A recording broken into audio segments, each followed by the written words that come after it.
Welcome, everybody.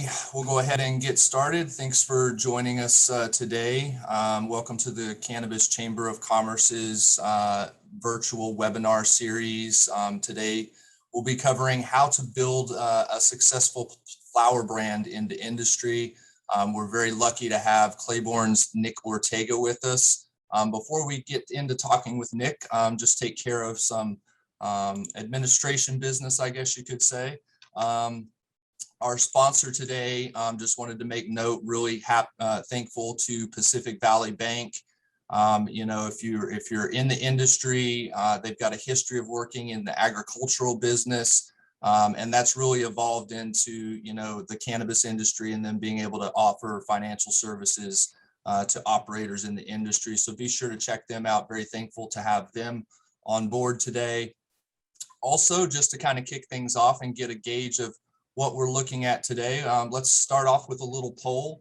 I'll go ahead and launch this just to kind of get an idea of where we're looking at. I'll give about 30, 40 seconds for everybody to select here and get a little bit of a gauge of where we've got everybody tuning in from today.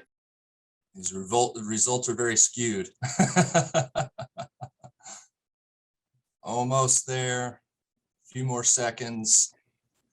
So we'll go ahead and end that and share these results. Looks like we're, if everybody can see that, looks like we're coming in at 100% from the West Coast today so far. Out of most of our participants, not everybody participated, but still very interesting. Before we get into everything, I wanted to kind of kick off. And if you're not familiar with Claybourne, I wanted to run a little bit of a video so that everybody could have a good idea of what Claybourne is and give you an idea to kind of set up our conversation that we'll have in just a few minutes. So if everybody, I'm going to share my screen.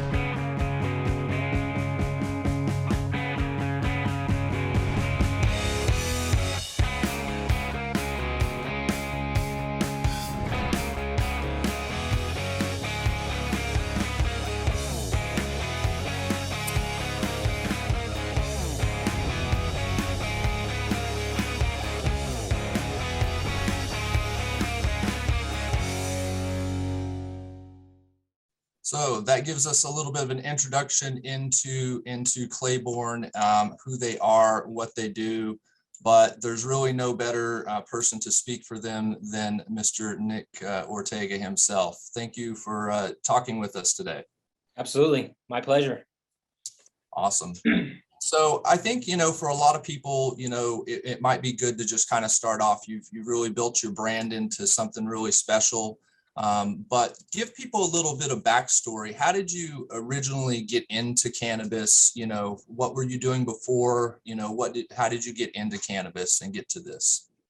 Yeah, absolutely. So like most people, especially in California, everybody knows somebody that grows cannabis or operated on the 215 market. I just so happen to have a pretty considerable number of my close friends that were, operating in the 215 market for quite some time. And I was always a little bit envious of them and kind of all the growth that they were seeing. And I dabbled a little bit and just really got interested in the industry around 2015, 2016 timeframe.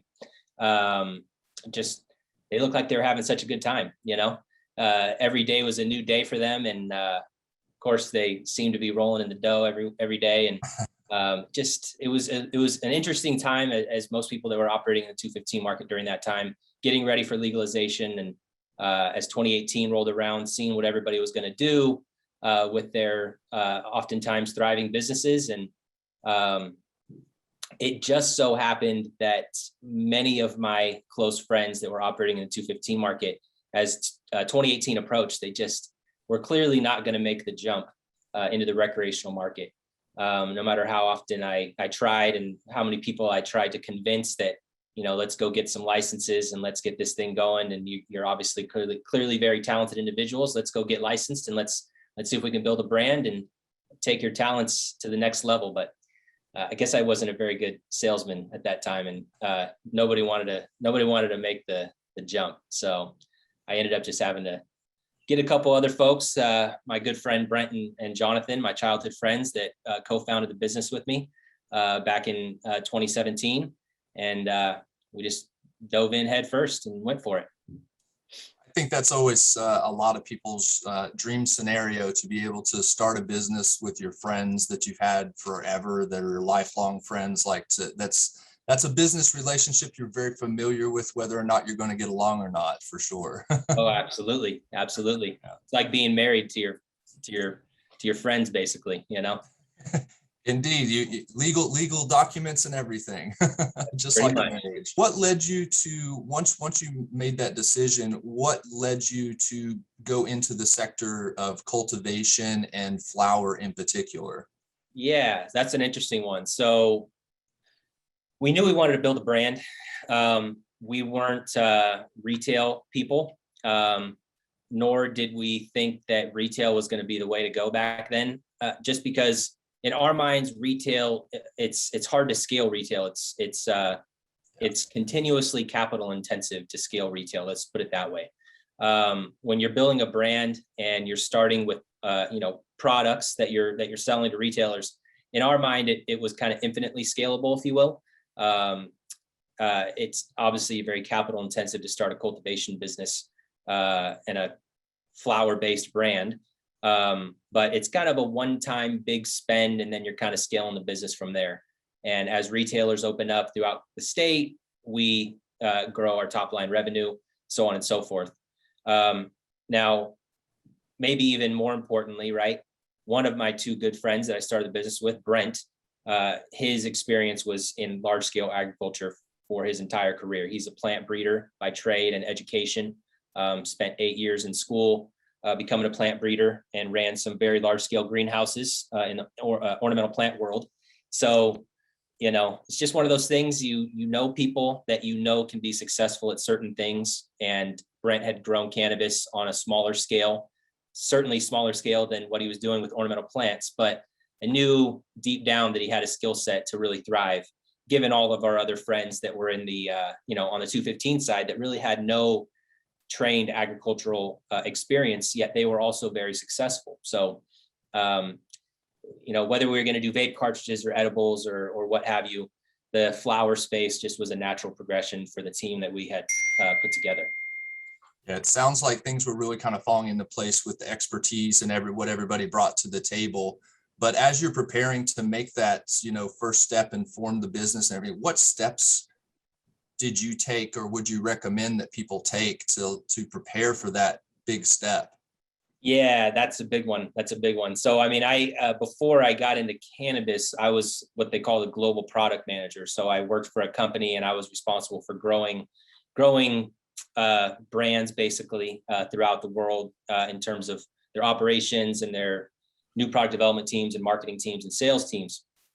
So when we started Claybourne, I was, still working both jobs, and it was definitely a challenge. Planning to start a cannabis business is probably the hardest thing you can do when it comes to starting a business, right? If you're going to start a business, typically you want to find the path of least resistance. But when you're starting a cannabis business, that's not possible, right? You have hurdle after hurdle that slaps you in the face every day from a regulatory perspective, locally, state, all the different boards state boards that weights and measures. And it's just an endless list of people that want something from you, right? It's a heavily regulated industry. So I like to say if you can make it in cannabis, you can kind of make it anywhere, in my opinion, just because of how difficult it is to start up. So when we did start up, right, the first thing you got to do is, in California at least, is you got to find a place to operate out of, right? A place that just so happens to be in a jurisdiction where they allow the type of activities you want to do, which back in 2017, they were kind of few and far between. We're all from a city called Riverside, California, just about 50 miles east of Los Angeles. So we kind of just started in Riverside, tried to convince the city council in the city of Riverside, where we were born and raised, that cannabis isn't all that bad. And as a matter of fact, you got more cannabis businesses operating here than you probably realize. So you might as well legalize it and allow people to operate. But that didn't work out. So we just started moving outwards to the neighboring cities, and we landed in the city of Paris. They were very eager to work with us. We were the first licensed cultivator here, really in the Inland Empire in general, because Paris was a forward-thinking city in terms of their cannabis legalization. So yeah, it started with finding a building and convincing the landlord that cannabis wasn't a bad thing either, right? Along the way, you got to convince a lot of people. So just a lot of hard work and planning, lots of ups and downs. But eventually we got the license, both city and local, and started off with some distribution customers and got the ball, got it going. But it took us about 2 years to finally get it going. Took us about 2 years. Yeah, you mentioned that it's a very intensive process. Cultivation in particular, you mentioned, is very financially intensive upfront, at least. Yeah. A lot of these other operations are financially intensive as well. What do you recommend for somebody that's out there looking to kind of go for that's trying to find investment or raise capital to maybe get a cultivation off the ground? Like, what kind of tips could you give them? Okay, so we took a different approach. All right. I would say most of our competitors, I like to say, thought to themselves, build it and they will come. And not everybody takes our approach, right? But what we decided to do was, we didn't really have any money. We have our life savings into this business. Up until recently, we had not raised any outside capital. And we had to bootstrap it. And there was no chance in hell that we were going to be able to go build a large scale cultivation facility. So what we did was, we found a building that we could scale up into, right? 20,000-ish square foot building at a reasonable lease rate, and decided, let's build a brand and let's get some products out into the marketplace that were basically purchased products, right? Some cultivators that we had worked with for a very long time that had gotten licensed. And we said, let's try and see what happens if people are going to be if the Claybourne Eagle is approachable, and if people like the product portfolio that we're putting into the retail space and stuff like that. So we were really the first salespeople in the company. And what we did was, we built a product portfolio off of purchased product and got it out there, kind of proof of concept. When you don't have any money, that's really what you have to do, right? So that's what we did. So we were able to cash flow the business in the beginning. And once we had the proof of concept and realized that people liked what we were putting out there, that's when we then began scaling and going to friends and family and saying, and we really built it brick by brick, right? Our first facility, about 18,000 square feet, or 20,000 square feet. And we built about a third of it. We raised a tiny little bit of money from friends and family, took out some additional loans and things like that, and literally built the first third of the building by ourselves after hours, from about 8 p.m. to 2 a.m. for about a month. We were in there literally building the grow, right? Because we didn't have enough money to pay a general contractor to go do it for us, right? So we were literally building the grow. We did everything but the electrical, and got it up and running, right? Let Brent start doing his work, and that's how we scaled the business, right? That's how we pulled profit into the business. And we had to do the proof of concept first. So in most businesses and most startups, that's generally speaking the way to go, right? Got to bootstrap it in the beginning, got to get your feet wet, make sure you got the proof of concept, make sure the consumer likes what you're providing to them and there's demand for what you're trying to put out there.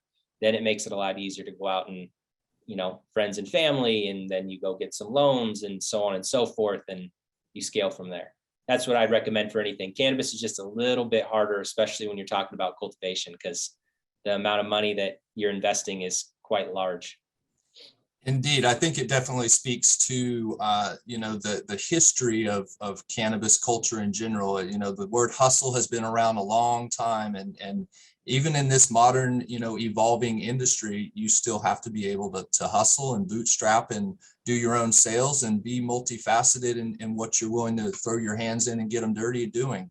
100%. It's a different mentality when you start from scratch, I think, like that, cannabis or not, right? It's a different mentality when you hustle from the ground up, when you hustle from zero, and really understand, most importantly, understand the consumer and the customer. That's the most important thing. And if you're not out there doing it yourself to start out, you don't have the right frame of mind as you scale the business, right? In my opinion, at least. Yeah. But yeah, hustle every day. It's as you start growing the business, you think it's going to get easier, but it just happens to get harder and harder as time goes on. So, but it's fun. It's fun. I think that's one thing we all love about the industry is that it's constant new challenges every day, and it keeps you on your toes. It's crazy. It's crazy. Yeah. When you began all this journey, did you have a vision in mind when you started this and began this whole process? Absolutely. I mean, I like to tell everybody, the business plan that I presented to my partners in my living room in 2017, we haven't really deviated too much from it. There was a little bit of retail sprinkled in that original pitch deck, but that's the only thing that didn't come to fruition. But, bootstrapping, being very product and consumer focused, right? Expanding sales by expanding our product portfolio, 2-3 years, starting to look into going into other markets and replicating hopefully the successes that we would have had in California. So all that stuff is kind of coming to fruition. Definitely a lot harder than I thought it was going to be. Definitely cost more money than I thought it was going to cost. All that type of good stuff. But like I said, we're something like 75 or 80 strong at Claybourne now, and it's a pretty good feeling to be able to say that you have some small part of supporting people's career growth and supporting their families. And there's many people that work at Claybourne that are sole providers for their families. And it's a different feeling that's hard to explain, but it's what makes all the hard work worth it, Yeah, absolutely. Absolutely. You also mentioned earlier, you touched on when you were making the decision and you were testing the market to see if there would be, what the response would be to the branding and those sorts of things and the Eagle logo. Is there a process that you had, or is there a story behind how you kind of came up with that, with your branding for Claybourne? So like I said, I had two co-founders. Jonathan was my other childhood friend that's co-founder. He's kind of the branding, marketing genius, I guess, behind the brand. He, up until this year, was the sole package designer, logo designer, marketing collateral, everything, right? He did it all. And, I've always, Jonathan's been one of my best friends since we were kids, and he's always just kind of been that guy that kind of looks cool, has the cool style.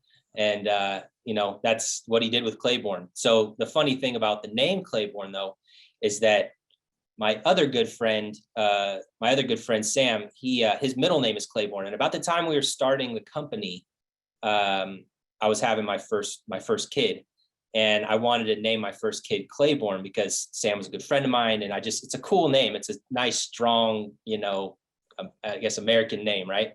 My wife wasn't good with it, so since we didn't get to name my kid Claybourne, I said we're going to name the company Claybourne, and then I just put that on the pitch deck when everybody came to my living room, and that was that. So Claybourne just ended up being the name. Everybody always asks, how'd you come up with the name Claybourne? People think my last name is Claybourne, which it's not, but that's how we came up with the name Claybourne. Yeah, that's a good story. I like that. It's been consistent from the beginning to end, which you don't often, see for a lot of companies. They tend to deviate and make a lot of decisions that don't adhere to what their long-term vision is. So it's awesome to see you staying on that path in that way. The other big factor about growing a brand, specifically without doing retail as an aspect of it, is sales. I don't, without giving away any secrets or anything, how do you think an operator should think about the sales of their business model to become and build it into, a top brand in the industry and be competitive in the industry? Yeah, I mean, we've taken a different approach altogether, right, than pretty much every other brand. What we wanted to do was have product innovation that allowed us to find the white spaces on the shelf, right? and I'm not afraid to share our secret, right? It seems obvious, but the fact is not a lot of people did it. When you walk into a convenience store and you look at the energy drink segment, for example, and I personally like to use this analogy because it's easy to understand. Who was the first energy drink you can think of? Red Bull, right? At least in my eyes. Red Bull had Red Bull and they had sugar-free Red Bull, and they had 2 cans, and that was one size of can, and that was it, right? And then Monster came around. Monster came around and said, all right, I'm going to come out with all the flavors I can possibly think of, give the consumer a crazy amount of options, and I'm going to fill that whole entire refrigerator with Monster, right? And it's basically a billboard inside of every convenience store in the United States, right? And then after the fact, Red Bull realized, okay, maybe I need to try some new flavors, try some new can sizes, things like that. We took the Monster approach from day one. We didn't come out and say, we're a flower brand, here's our 1/8 ounce SKU times 3 or 6 strains, right? We gave the consumer as many options as possible and found the white space in the different package sizes and the way that we graded the flower. Our vision since day one was to be the leading flower provider, leading flower brand in the United States. We're definitely a long way off from that, but we're one of the leading flower providers in California. And the way that we did it was we did it through product innovation and options for our consumers, and therefore options for our retailers, where other people weren't offering those package sizes or those products, right? So that's really what we did. And new product development is the core to any successful consumer packaged goods business, in my opinion. And frankly, that's what this is. And then on the back end, we've got Brent, right? Brent's kind of our secret sauce on the back end. He's a world-class breeder with several dozen plant patents to his name globally. And, he's taken his breeding experience for the last 15 years and he's applying it to cannabis and doing it very successfully. And that's really kind of the low key new product development that goes on at Claybourne to keep the cultivar selection wide and keep the cultivar selection new and innovative, right? I could talk all day about what makes our team special. So. Well, that's a good sign. You've got a good team then. It is so important. And I think the genetic aspect of it is very important, because I think long-term for the health of a company, I think having somebody who can breed and do that internal development is really vital. But and it sounds like you really take a study of the market when you're approaching this product development. So just to kind of clarify, if I understand correctly, do you study the market first and then look for those holes, is what it kind of sounds like, and then develop a product to fill that hole? Or do you have just an idea and then you're like, how can I fit that product into those holes? Well, it depends on the life cycle of the business, right? When we first launched the company at the beginning of the recreational market, there was some low-hanging fruit. And all you had to do was ask the buyer, right? Legitimately, I was salesman number one, and I would go into my meetings and I'd say, every single time, every new account, even if they didn't buy my products, I'd say, if there was one product that was available on the traditional market that's not available now, that you could have right now, what would it be?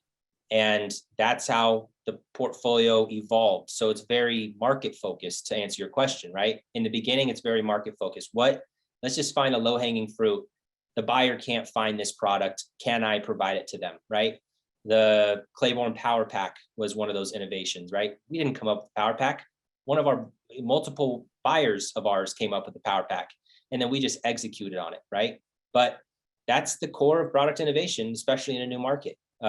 Same thing with our premium small bud 1 ounces, right? Somebody said, I would really love an ounce. I like it at this price point. I'd like it to be high quality. Is that something you can provide to me? I need it to be at this price point. And we went back as a team and we figured out, can we do this? And then the product took off, and there's a lot of imitators of that SKU and that product segment of Claybourne now, but we have to try to be 10 steps ahead of everybody. So our new product pipeline is deep. And now that our business has evolved and we are more mature now, I guess, and the market is more mature on the recreational side, there are many product segments where we're followers, right? And now you're following, and You're seeing what other people are doing and making minor tweaks to the products they offer the market and promote them and market them in different ways to try to gain traction. And but we're very, very consumer focused. We always have been. And as you evolve as a company, especially in a market like this that evolves so quickly, you have to be consumer focused. And we do some pretty unique things as a business to make sure that we're getting that feedback directly from the consumer on a daily basis. That's part of our secret sauce that allows us to develop new products and enhance products that we currently offer the market. Yeah, it sounds like there's obviously a lot of challenges, from the financial aspects to the regulatory aspects to the competitiveness in the product market. What would you say, as Claybourne has grown over time, what the biggest challenge is, that you've really faced from that perspective? I would say the biggest challenge is trying to keep up with the market now. As we got into 2021, things became more challenging, right? The market did weird things, especially in the flower space, right? We rely heavily on certain market analytics data, and you see certain product segments taken off and certain product segments kind of floundering a little bit. But then they start coming back, and it's hard to keep up, really, right? So there's a little bit of prediction and, working with the sales team to see what they're hearing out in the field and things like that. But I would say market dynamics are the most challenging thing. You never know where this market's going to go. It's very, I don't know. I don't want to say day by day, but is it month by month? It's a month by month market, right? One month flower can be cranking, the next month not so much. You never know what the consumer's going to do, and it's very odd, but we do our best to try to stay ahead of it. Yeah, it is very dependent on what the attitude or mentality or desires of the consumers are at that time. It's also one of the few industries that's really kind of impacted by, besides the food supply, as far as a consumer product, that's actually impacted by having a harvest where things are more plentiful at certain times of the year and more scarce at other times of the year. So that's, I'm sure, another challenge. Absolutely. For people who aren't familiar with working with a highly regulated industry or within a highly regulated industry, can you give some insight into what that is like from a cultivation and product development standpoint? Yeah, I mean, it's definitely, you have to keep it front of mind at all times. Let's put it that way. Literally everything you do on a daily basis, right? Transferring product from license to license, even if they're your own licenses, making sure that you have solid processes in place for those things and checks and balances. New product development is tough in this particular industry if you really, really want to innovate, right? The traditional market right now can innovate infinitely with no regulation. Right. And regulators in the legal space need to understand, and I think are beginning to understand, in my opinion, that in order for the legal market to be successful, you got to take the reins off us a little bit and let us innovate a little bit as well. We're not all bad people, right? Most of us, I would say 99.9% of us are not bad people. So and we have the right intentions. That's the most important thing, right? We have the right intentions. We're trying to compete with the traditional market shops just over the freeway, and they've got these certain kinds of products that consumers love. Why can't we make those certain kinds of products that consumers love? Because they're still safe to consume and things like that. So when it comes to new product development, when it comes to your operations, both on the distribution and cultivation side and production side, you got to keep it front of mind at all times. And it makes it a little bit more costly. And it really, though, it really requires you to have really sound operational excellence, I guess you could say, right? I don't want to use like a business word or whatever, but operational excellence is very important in cannabis because it's such a highly regulated industry. And to avoid missteps that can cost you your license, you got to really be on your toes at all times. Yeah, very true. And having developed into one of the top flower brands in the industry, what lessons have you kind of picked up along the way that you'll continue to implement and learn and use moving forward? Yeah, it's a tough one. We're learning lessons on a daily basis, really. Every day is a new day. Some new curveball gets thrown at you and you need to change this or stop doing that or whatever. I would say from a regulatory perspective, right?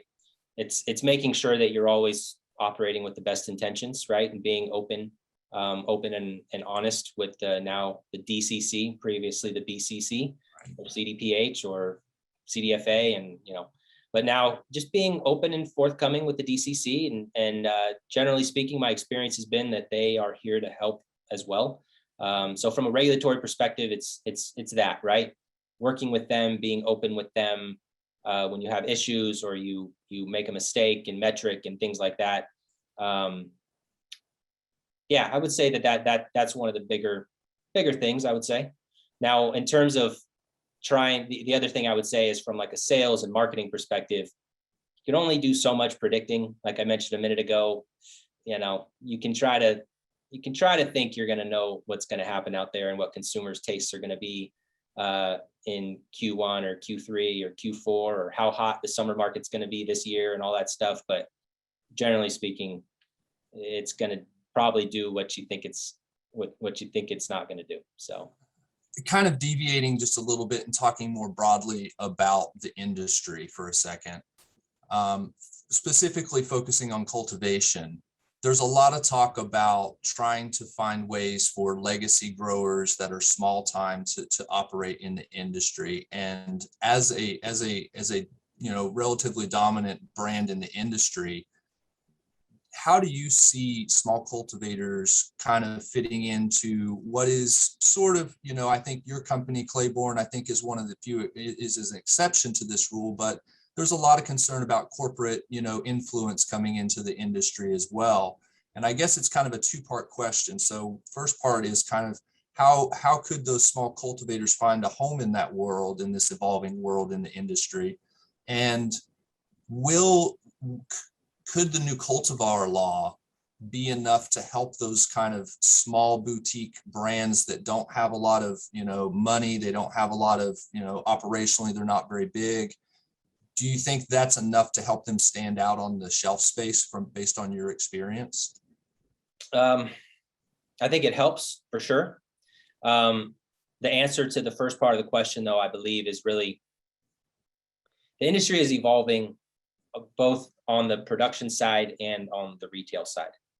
In my opinion, everybody has an opinion of what the bottleneck is in California cannabis, right? And what the state should and should not do. In my personal opinion, I feel very strongly about this.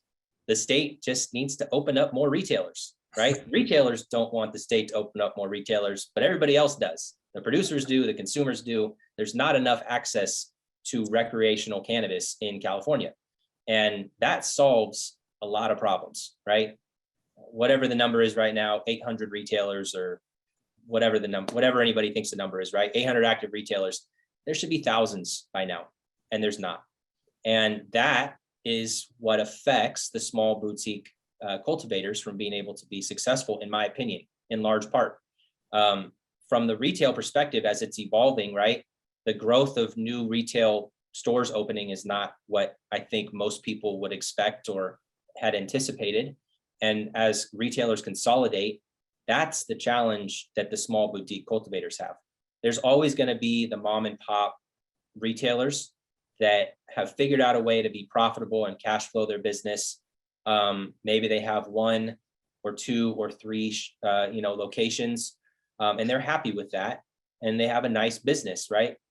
Those folks are more likely to want to take on the small mom and pop cultivators and the boutique cultivators that grow amazing product that maybe don't have the resources to have a sales team of 15 and their own distribution license and 10 vans and all this stuff, right? I think that's a big part of it. Finding the right customers, meaning finding the right retailers. As a boutique cultivator, you got to focus on the retailers that are in alignment with the boutique cultivator, right? It's all about understanding the customer and finding the customer that is in alignment with your strategy. And there are a phenomenal amount of 1 to 3 location retail chains, right, that love the boutique cultivator, will always give them a shot on the shelf. And that's where Claybourne came from, right? We weren't in the large chains from day one, nor would they even take my phone calls, right? But there's those folks, and there's just those folks, Captain Jackson, San Bernardino, right? Took my call the first time, and I will always be grateful and indebted to them for taking Claybourne on. Who the heck is Claybourne? Well, they took us on. We're a little cultivator here in Paris, California, and we owe everything to folks like that. And that's no different than what any other boutique cultivator, I think, should be doing, right? Yeah, I think people, who maybe obviously a lot of our attendees are from the West Coast. I don't know how many from California specifically, but there's this misconception that there's cannabis readily available everywhere throughout the state, and that's just not true. It's mainly these more liberal, larger cities and that have been more open towards cannabis. And that's oftentimes, for these smaller operators, these boutique growers, even, it's hard to get in a store in LA, especially if you're growing, in a small town somewhere out, hundreds of miles away.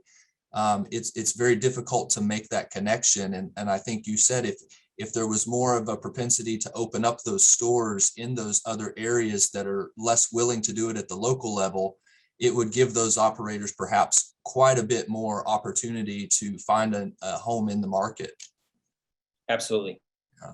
But even that is the main point I was trying to make. But even then, right now, today, there are hundreds of 1 to 3 store retail chains that love to give the new up and coming high quality flower product a shot on their shelves. You just got to find them and make sure you treat them right. That's it. Yeah, absolutely. So in all of this, in this journey so far up to this point, what do you feel is your greatest accomplishment? Is it surviving this incredibly challenging market? Is it generating, the sales necessary to have gotten to this point? Is it just building the company, in a way that's made it very strong foundationally and able to create a lot of good jobs for people there in the community? Is it seeing the demand, people clamor for the brand and recognize you out in the market? Like what is your greatest accomplishment, do you think? I would say it's the people aspect that you mentioned a couple of minutes ago, right? It's the fact that we were able to grow this thing from scratch. We're not corporate cannabis or anything like that. We were a boutique small startup that bootstrapped this thing. And now we employ a lot of people, right? We have a lot of team members that are dedicated to making Claybourne #1 in California and dedicated to making Claybourne #1 in the United States. And what that means for them is security, opportunity for growth for themselves and their families and things like that. And I think that's the coolest thing about the recreational cannabis industry. It's starting from zero. From a recreational perspective, right? No, I know that the market's been around, but it's cool starting from zero. And it's there's no better feeling than that. And I remember when we first started the company, there'd be 2 cars in the parking lot, and now we have to use the neighbor's parking lot because our parking lot's not big enough. That's a pretty cool feeling. And there's certain retailers in California that have been with us for the long haul throughout California since day one.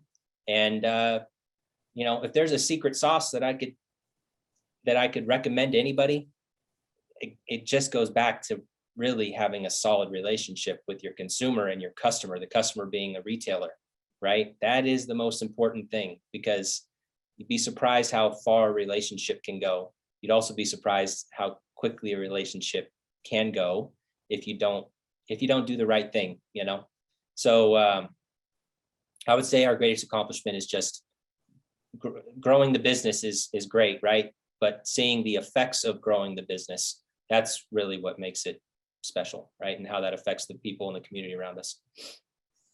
That's awesome to hear. And then, one thing I feel like most people in the cannabis industry have at least a few crazy stories of something that they've seen do you have any crazy stories? What's the craziest thing maybe you've experienced or seen in the industry since you've been in it? Luckily, I would say I'm lucky. I mean, I've seen a couple pretty crazy things that I probably don't want to mention on this particular show here. But there's always, listen, if you're in cannabis, unless you're in cannabis, you've never put $400,000 of cash in your car to go make a tax payment type of thing, right? That's always a little weird. But luckily, we've kept our head low over here at Claybourne. Haven't seen too many crazy things. That's a good way to keep it in this industry. So, well, thank you for chatting with us. Before we let you go here, I wanted to kind of turn back to the audience for just a second. I had another poll I was a little curious about and just wanted to kind of gauge and see where some of our people were tuning in, what they tend to do. So if everybody should see the poll pop up there, it's just going to ask what sector of the industry you work in. You could select multiple ones of these if you need to, but just kind of getting a sense on where people's interests may lie. We'll give it a few more seconds there. And then Nick, while they're doing that, where can people find you? Are you in specific locations or just throughout the states?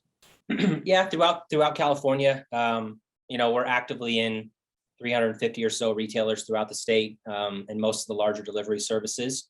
So you can find our products in most areas, predominantly Southern California for sure. But yeah, you can find our products in quite a few places in California, not in other states yet, but soon that will be the case. Soon. So we've got the poll concluded there. So looks like the majority of people are from distribution with 35%. Looks like 24 for retail, branding and marketing, as well as other, which there's a few things that certainly weren't included there, but pretty good distribution among the different aspects of the industry.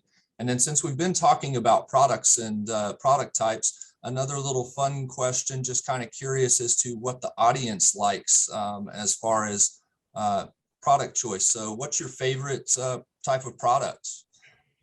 This will be an interesting one to do this.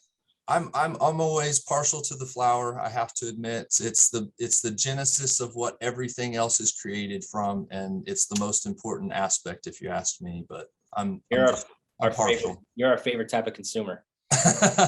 I am. I love walking into the store and really being able to look at all the trichomes on the nugs and really kind of, I miss the days of being able to smell the flower.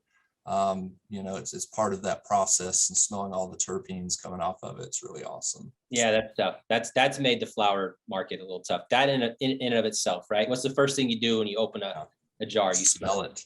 Yeah. Absolutely. How do I know what I want? Let me smell it. Yeah. We'll conclude this poll here.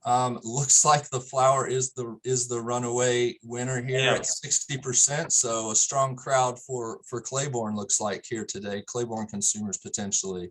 Well, we do have our Eagle extract, so 20% of people like to dab. So dabbing is also nice, very nice as well. Especially if it's made from good flour. That's really the key. True, that's where it all starts, like you said. Absolutely. I also wanted to take notes just to kind of, I'm going to share screen here real quick again before we go today. I just wanted to kind of put this up and let people know about this, if everybody can see that. Upcoming on December 3rd, we'll have the 2021 Cannabis Industry Awards that'll be held here in LA. So you can check out more information. We'll be coming out about that very soon. You can check that out at thecannabischamber.com/events. You can also get more information on all of our social media, obviously, as well. And so, Nick, we got about 9 minutes left or so. I kind of want to open it up if you're game to it, and maybe we take a question or two from the attendees. Yeah, I would love that. Looking for it. If anybody's got a question, feel free to type it into the chats here.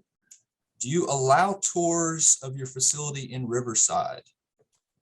We do occasionally do tours. We prioritize all of our retail partners because we do training here at Claybourne for small groups for our retail partners and their staff. So go ahead and you can go ahead and email me or give us a shout on social media, and we might be able to arrange that for you.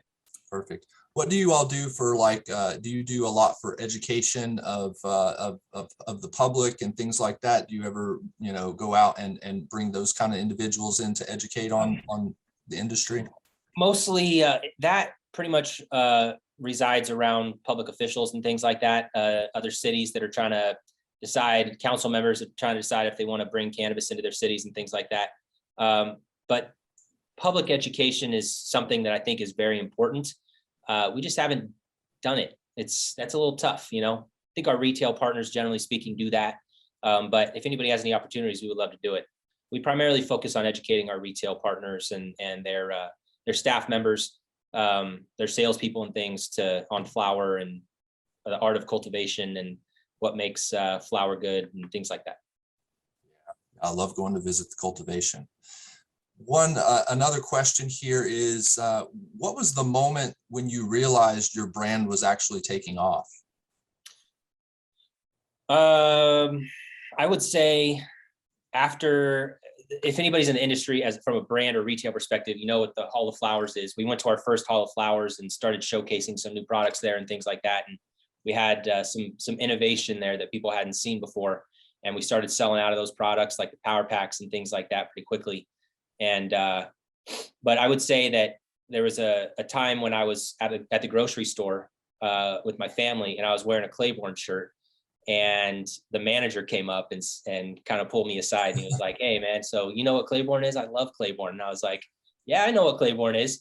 I love Claybourne too." And that's how I knew, right? Random grocery store. I don't even know where we were. We were in like Pomona or something, and I was like, "Yeah, that's a good feeling." Nice. Another question here we have kind of relates to the way you built your company, which is very hands-on, very, not a lot of outside investment, bootstrapped. The question is, does Claybourne plan on selling one day? Will they sell? And I do want to clarify. I mean, we bootstrapped for the first 2.5 years. We technically just raised money for the first time, right? We bootstrapped for 2.5 years and reach the market share level that we are at now. And we just recently raised money for the very first time to expand some of our operations in California and in other states. But can you ask that one more time? What was the last part of that question? The question was, does Claybourne intend to maybe sell? Got it.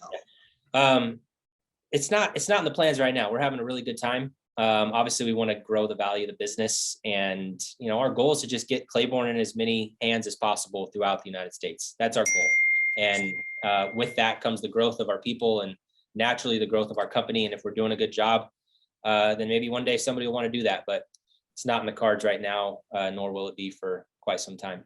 We're just having a good time right now. We like the challenge. If you can make it in California, you can make it anywhere. That's what we like to think, at least. So we want to prove that concept also. I agree. So we got a while to work here at Claybourne. Another question we have here is Adrian Hertz works in payroll services and asks, what struggles do cannabis owners typically have with payroll operations? I don't think it's really, in my opinion, it's not a payroll operations thing. It's really once you get the bank account for the first time at one of the, open cannabis banking relationships, now you're kind of set free from the burden, right? Before that, it's challenging from a payroll services perspective. And it all just stems from the banking aspect of things. We're lucky enough to have, had an open banking relationship for quite some time, which opened up doors for payroll and all those things that most businesses just take for granted. And we, as cannabis owners, can't take it for granted. So it's all about getting that first legal bank account opened up. Yeah, absolutely. And then this is kind of a double question here. One, are there any states that you're looking to expand the brand into? And even though retail hasn't been part of the equation up to this point, are there plans to introduce that back into the equation at some point? We're pretty firm in that the cannabis industry is a bit unique because everybody wants to make as much profit as possible, like any business owner would, right? But generally speaking, our opinion is let's focus on being really good at a couple things, not being mediocre at a lot of things. So we like to say we're vertically integrated from breeding to brand. So we breed and we cultivate and we brand and we distribute to retailers, and then we cut it off. We cut it off right there. Our opinion is that we need to let the retailers do their thing. Now, I know that many retailers are vertically integrated themselves, but it's our job to make sure that we're doing a good job growing our brand, better job than the retailers are doing of growing their own brands, right? If there's demand for your product at retail, the retailers are going to carry it. So that's our philosophy, and we'd rather use our capital to go out into other markets and build the Claybourne brand that way. So not saying never, but definitely not in the cards for the next few years in California. We like to stay on our side of the fence. And did you say it was okay to share your email with? Absolutely. My email is nick@claybourneco.com. I'll put it in the chat when we're wrapping up. There you go. There we go.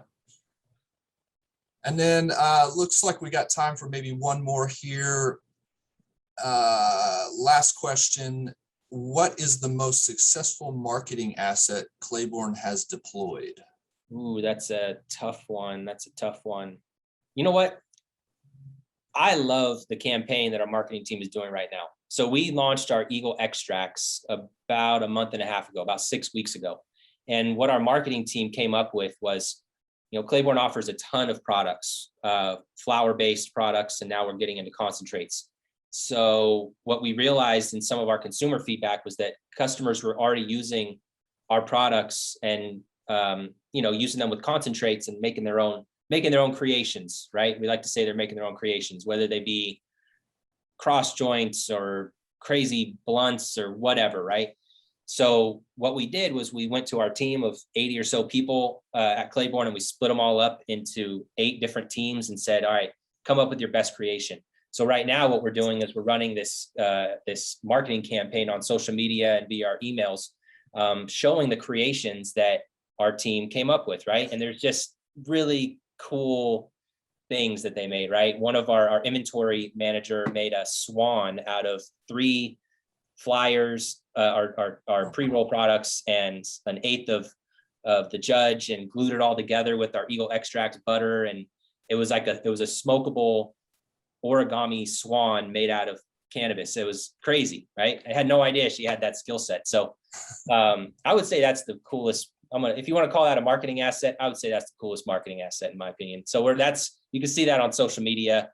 And from a marketing perspective, the idea is to promote the fact that we have a ton of products that most of our competitors don't have to offer. And that's a cool way to do it slyly without just shoving it in people's face. So I would say that's the coolest thing. Yeah.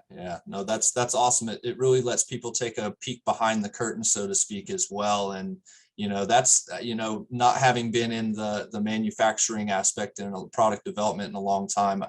You're making me think. I remember the days sitting in the factory trying to playing with different products and mixing things up, and I kind of miss that a little bit now that you bring that back up. Yeah, it's a good time. It's a good time. Yeah, indeed. It's a good time when it works. Indeed. Yeah, indeed. Well, I think that'll wrap us up for today. I think that's all the questions it seems to be from the audience. So Nick, I want to thank you so much for joining us today and sharing from your experience and your knowledge and everything that you've learned in your journey through the cannabis industry, and what's made Claybourne so successful today, and continued success in the future. I love the whole business approach that you've taken from the ground up, and just much success in your future. Thank you very much. I appreciate the time, and glad to share our story for what it's worth. So appreciate thank you very much. All right. Well, that'll be all for today, folks. Thank you so much for joining, and be sure to check us out again on our social media at the Cannabis Chamber of Commerce, as well as online at thecannabischamberofcommerce.com. And then be sure to check out our upcoming events on our events page. Thanks so much and have a wonderful afternoon.